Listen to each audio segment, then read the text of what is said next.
Hello friends, मैं sir doctor Priyanka. I am from Smiley Sons dental clinic Pune.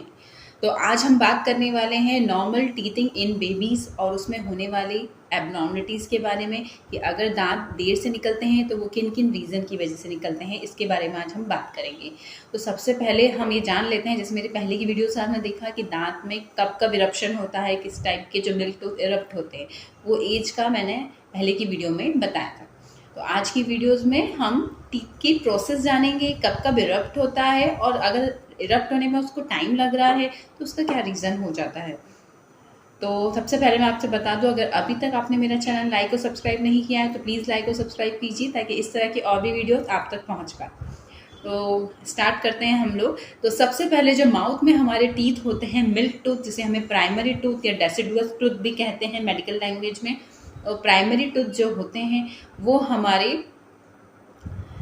कितने numbers में होते हैं, वो 20 नंबर्स में होते हैं जो हमारे प्राइमरी टूथ होते हैं। एंड सेकंड होता है परमानेंट टूथ, जो हमारे मिल्क टूथ के बाद आते हैं, वो परमानेंट टूथ होता है, वो 32 के काउंट में होते हैं, जिसमें हमारी अक्ल दांत इंक्लूड होती है, 32 काउंट होता है उसका।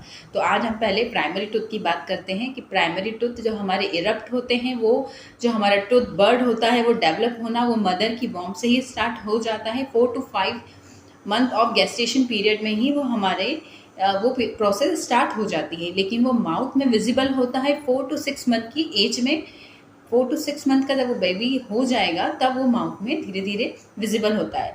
तो ये प्रोसेस कितने टाइम की होती है, क्योंकि टूथ बर्ड तो बॉम्ब से ही डेवलप होना स्टार्ट हो जाता है और विजिबिलिटी उसमें माउथ में आती है जब वो इरप्ट होता है 4 to 6 मंथ की एज में। तो ये टोटल जो प्रोसेस होती है जब माउथ में विजिबल होता है वो 10 डेज की होती है, जिसमें उस बच्चे को किस किस तरह की प्रॉब्लम्स आती हैं वो पहले हम देखते हैं। तो जो प्रॉब्लम आती है जो सिंपल सी है, जहाँ उसके गम्स में थोड़ी स्वेलिंग होगी, उसे कुछ हार्ड च्यूई करने की कुछ होगा कि मैं उसको प्रेस करूं जिससे वो उसका पेन रिलीफ हो सके, उसे उस एरिया में गम्स में स्वेलिंग दिखेगी, पेन फील होगा। हो सकता है कभी कभी उसको डायरिया भी हो सकता है, या उनको ग्रीन कलर की स्टूल पास होता है, तो ये भी एक इरप्शन प्रोसेस का ही पार्ट है। इसमें आपको किसी भी तरह से घबराने की कोई ज़रूरत नहीं। ये सब सिम्टम्स बच्चों में देखे जाते हैं। बच्चों का बिहेवियर चिड़चिड़ा हो जाता है, वो काफ़ी रोते हैं या बहुत ज़्यादा मतलब परेशान करते हैं जिस तरह से, तो वो बिहेवियर होता है उनके टीथ इरप्टिंग प्रोसेस में। जब वो उनका दांत मुंह में आ रहा होता है तो वो पेनफुल होता है, तो इसकी वजह से उनका बिहेवियर चेंज, उनकी हेल्थ में भी काफ़ी चेंजेस देखे जाते हैं। तो अब बात करते हैं इसकी एबनॉर्मलिटी की, कि कब हम कहेंगे कि हमें हमारे बच्चे को डिलेड इरप्शन हो रहा है, कि उसके माउथ में कितने टाइम में दांत आ जाने चाहिए और वो नहीं इरप्ट होता है, तो जिसे हम डिलेड इरप्शन कहते हैं। तो 4 to 6 मंथ में स्टार्ट हो जाता है और 2.5 साल तक पूरे माउथ में 20 टूथ आ जाते हैं, जिसमें 2 मोलर्स होते हैं, बच्चों में प्री मोलर्स नहीं आते हैं। तो 20 दांत आपके 2.5 साल की बच्चे की उम्र तक आ जाते हैं माउथ में। लेकिन अगर दांत इरप्शन 4 to 6 मंथ की एज में स्टार्ट नहीं आता है, पहला दांत जब विजिबल नहीं होता है, सामने के इंसाइजर्स जो आते हैं माउथ में, तो वो उसे डिलेड इरप्शन कहते हैं। अगर वो 13 मंथ तक नहीं आता है सामने के इंसाइजर, तो वो डिलेड इरप्शन में कहलाएगा कि उसको डिलेड टीथिंग हो रही है। जो उसके दांत निकल रहे हैं उसमें किसी भी तरह से कुछ और एबनॉर्मलिटी की वजह से उसमें डिले हो रहा है। तो वो डिलेड इरप्शन किस किस वजह से होता है, तो सबसे पहला है अगर उसको किसी भी टाइप की थायराइड की या ग्रोथ हार्मोन की कोई प्रॉब्लम आ रही है तो उसकी वजह से डिलेड इरप्शन होता है।